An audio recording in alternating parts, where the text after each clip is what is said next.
Hello जानू, जानू आता माझं काही खरं नाही ग जानू. आता ना मला रेल्वे रूळच जवळ करावे लागणार. पिंट्या अजून आलेला नाहीये, त्याला सांग म्हणावं आईकडे काही दुसरा पर्याय नव्हता. मला माफ कर म्हणावं. आणि ऐकतेस का जानू, पण मला माफ कर. खरंच ग, जीव देण्याशिवाय माझ्याकडे दुसरा काही पर्याय नाहीये या आयुष्यात. मी दुसरं काही करूही शकलेले नाहीये.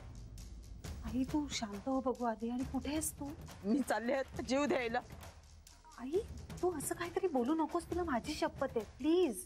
अगं जीव नको देऊ तर काय करू सांग ना, तूच सांग ना मला. अगं पण काय झालंय काय? तुझ्या बाबांना विचार ना फोन करून, सांगतील ते. आई प्लीज तू मला सांग काय झालंय. तुझ्या बाबांचं सगळं ठरलंय ना. मी नकोय त्यांना. आता नवऱ्यालाच नकोशी झाली असेल तर मी तरी कशाला जगू. त्यापेक्षा जीवच देते ना मी. म्हणजे मग हे पण सुटले आणि मी पण सुटले. आई ऐक, तू असं काही करणार नाहीयेस. तुला पिंट्याची शपथ आहे. नको गो बाई, शपथा घालवून मला तू अडवूस.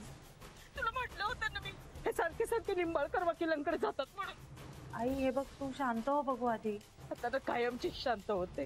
आई नको ना तू असं बोलूस तू. आणि हे बघ तू असं काहीही करणार नाहीयेस. मी येते.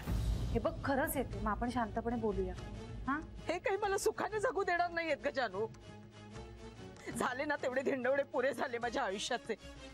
आई नवऱ्याने टाकलेली बाई म्हणून मला अजिबात राहायचं नाहीये. आई असं काही होणार नाहीये. तू ओळखतेस ना तुझ्या बाबांना. तुला माहितीये ना त्यांचं एकदा ठरलं की ती अगदी काळ्या दगडावरची रेघ असते. आई काहीही होणार नाहीये. तू उगाच अशा भीत्या मनात घेऊन बसू नकोस. हे बघ बाबांच्या मनात असं काहीही नाहीये. असं काही नाहीये. अगं आता त्यांनी मला सांगितलं. काय सांगितलं? हेच की